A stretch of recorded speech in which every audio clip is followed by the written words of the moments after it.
Howdy folks, Brett here. I just set up a new Windows gaming PC in our living room. In this video, I'll show you the settings I changed on that PC to improve gaming performance and have the best possible experience when using it. Let's get started.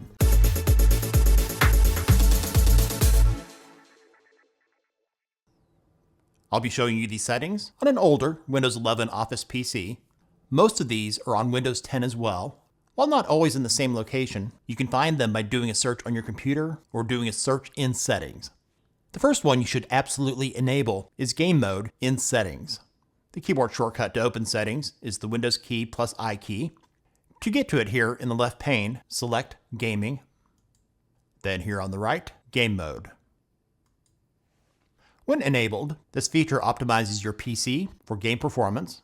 It suspends background processes and prevents interruptions like Windows Update and anything else non-gaming related to deliver a more stable frame rate and smoother experience.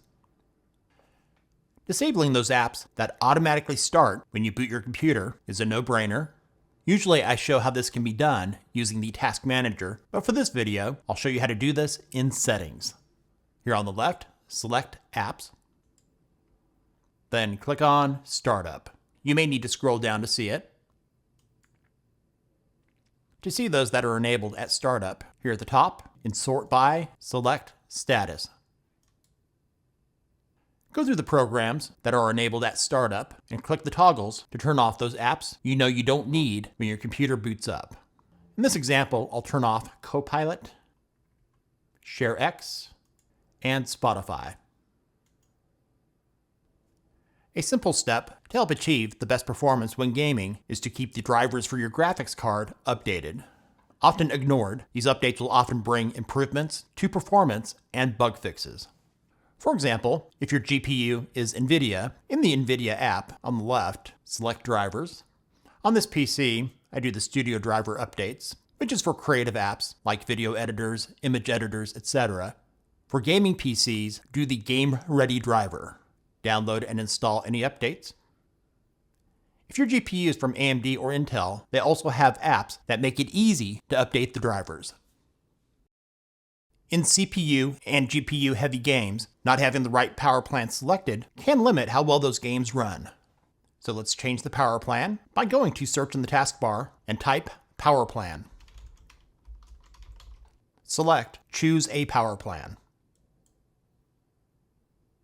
If you need to, click Show Additional Plans. Depending on your PC's manufacturer, your options here will vary. Select High Performance, Ultimate Performance, or something equivalent. Doing this does make a difference when compared to Power Saver or Balanced. Which reminds me, I need to go into the command line and get rid of this duplicate Ultimate Performance. This happens quite a bit, not selecting the correct resolution and refresh rate for your monitor, or TV in my case. In Settings, with System selected, click on Display. Scroll down to Scale and Layout. Make sure that you're using the recommended display resolution for your monitor or TV.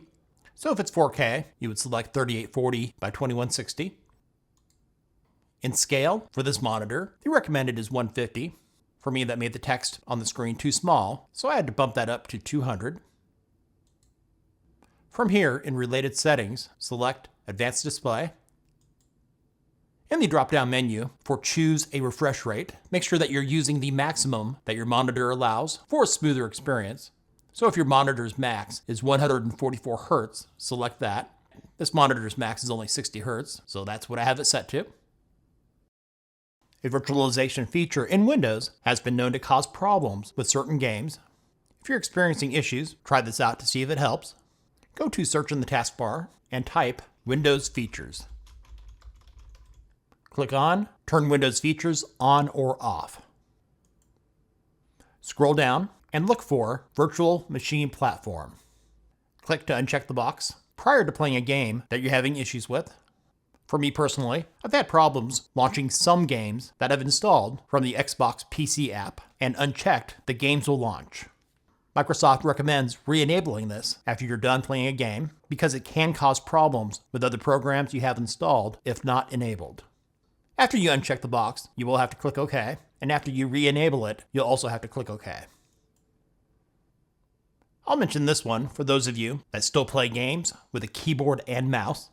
For games that require high accuracy, like those in the Call of Duty series, having mouse acceleration enabled will lead to lower accuracy in gaming.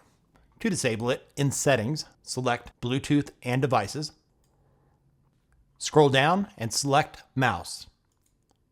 Disable Enhance Pointer Precision. Doing this, you'll discover your accuracy is a lot better when this is turned off.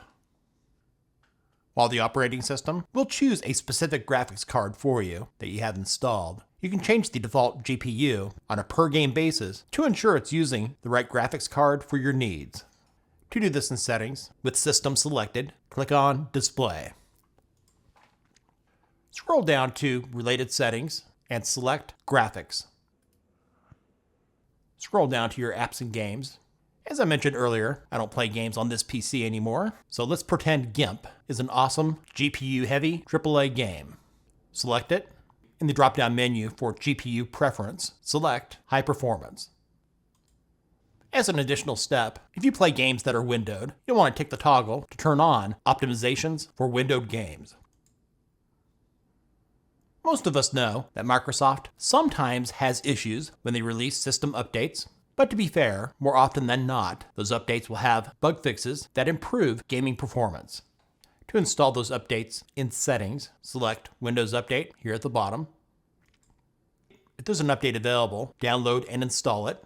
Otherwise, click on Check for Updates. In addition, select Advanced Options. Then in Additional Options, click on Optional Updates. Any update with Preview in the name, I would avoid those. Let's click to open the driver updates. If there are any updates to your firmware from the manufacturer or any other updates to your monitor or other hardware, click to check those.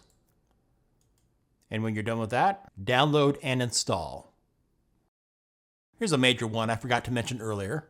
Enabling hardware-accelerated GPU scheduling will reduce latency and improve performance by offloading graphics tasks from the CPU to the GPU. In Settings, with System selected, click on Display. Scroll down, and in Related Settings, select Graphics. Near the top, select Advanced Graphics Settings. For hardware-accelerated GPU scheduling, turn it on. If I recall correctly, this used to be one of the settings that used to be on by default, but I noticed on the brand new PC I set up in our living room, it was off. You should have this enabled to offload those graphical tasks from the central processing unit to your graphics processing unit. Thanks for watching. Hopefully this video helped. If it did, give it a thumbs up and share it with others. I'm curious, if you play games on your Windows PC, what settings do you change? Let me know in the comments. And if you're new to our channel, subscribe and make sure to click the bell to not miss out on our latest videos for Windows and other tech-related stuff here on Brett in Tech.